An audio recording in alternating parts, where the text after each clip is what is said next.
What comes to your mind when you hear about the MANG companies? It is an acronym for the global big tech companies. With lopsided power, they have become the global bullies who meddle in the internal affairs of countries.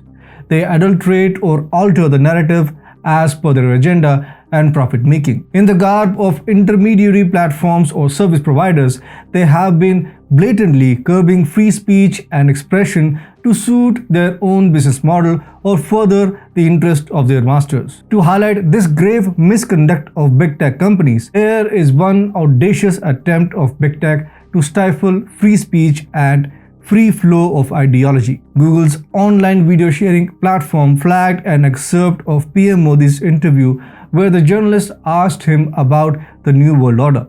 The platform flagged the emerging reality of New World Order as a conspiracy theory. This brazen strangulation of opinion of PM Modi speaks volumes about their abject misuse of their platforms. It is also an open display of their biasness against one sort of idea or narrative which clearly violates their concept of intermediary and fair principle of net neutrality. However, these big tech companies forget that in the end they can't take sovereign nations for granted and flaunt their illicit power against consumers or abuse market practices at will. Namaste and welcome to TFIPost. I'm your host Piyush. If you're watching us on YouTube, please subscribe and press the bell icon to get all the latest updates. If you're watching us on Facebook, do like, share and subscribe to the page. Let's begin with the video report. In a fair and just economy, the state authorities have to ensure that the misuse of money and muscle power doesn't strangulate innovation, research and competitiveness in the market. The Competition Commission of India or CCI is the chief national competition regulatory authority in the country.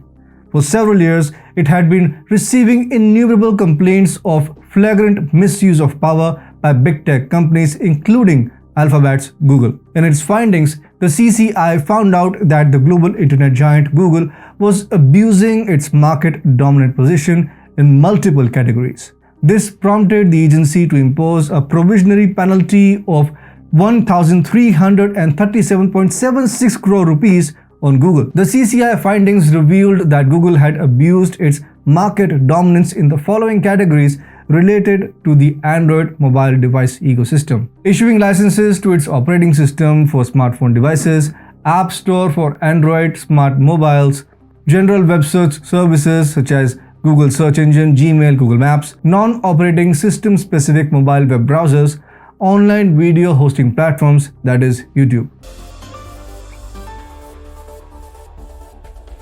The CCI stated that Google manages the Android operating system or OS and licenses.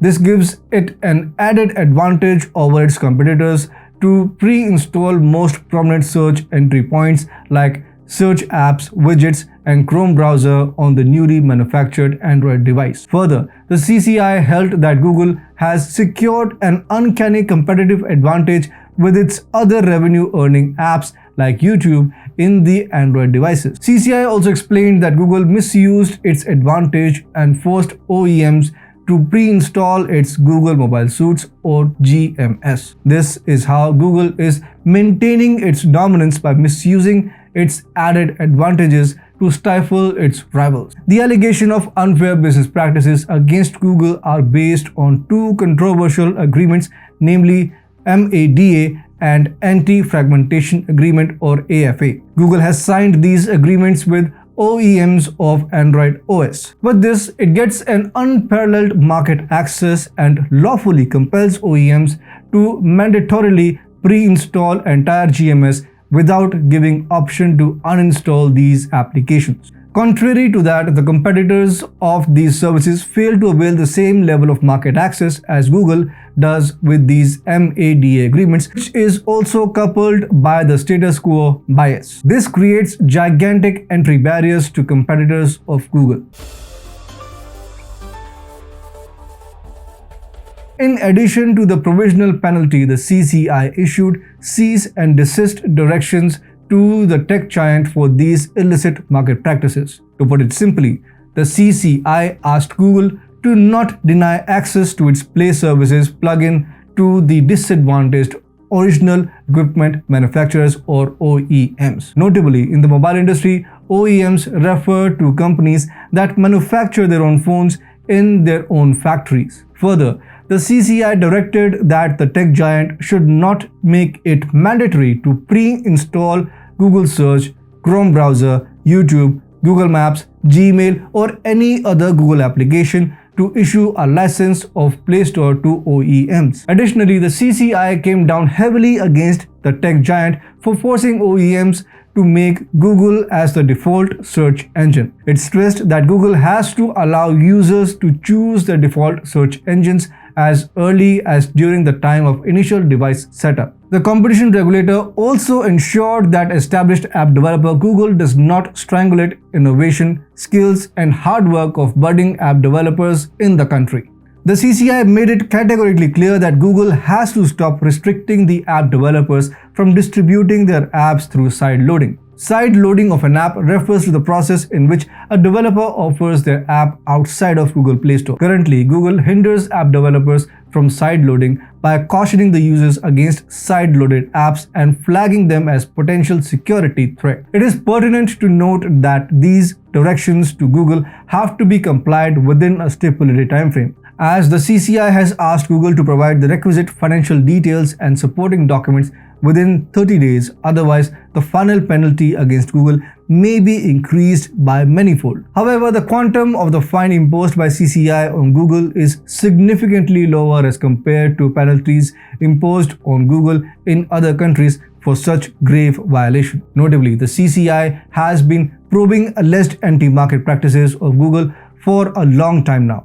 The case started way back in April 2019 when CCI had received complaints of several Android users, following which it ordered a detailed investigation into the matter. Earlier in November 2020, the CCI launched an investigation against Google on the accusation that it was eliminating the competition by establishing a monopoly in the field of mobile payment systems. However, this investigation is still ongoing.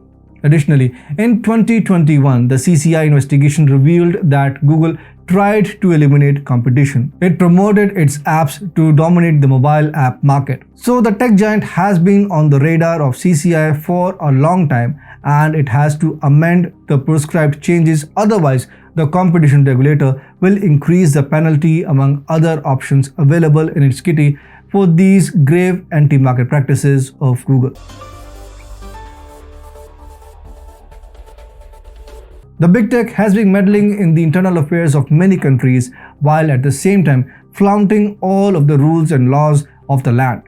In their findings, several nations have found that Google had been violating these rules in their territories as well. In 2017, the European Commission imposed a fine of 2.42 billion euros against Google for breaching the antitrust rules of the European Union. The trade bloc too had found out that Google had abused its market dominance. Google, being a search engine, gave an illegal advantage to its companies like shopping services. It misused the data of users to benefit these aided or partner companies. While hearing Google's appeal, the European General Court upheld the 2018 decision by the EU's executive arm to penalize Google with a fine of more than 4 billion euros. Additionally, the US Department of Justice, 10 attorney generals, and 38 US states have launched investigations into allegations of monopoly in online advertising. Google is also alleged of monopolizing app payment services in the US. Parallelly, in South Korea, an investigation is ongoing against Google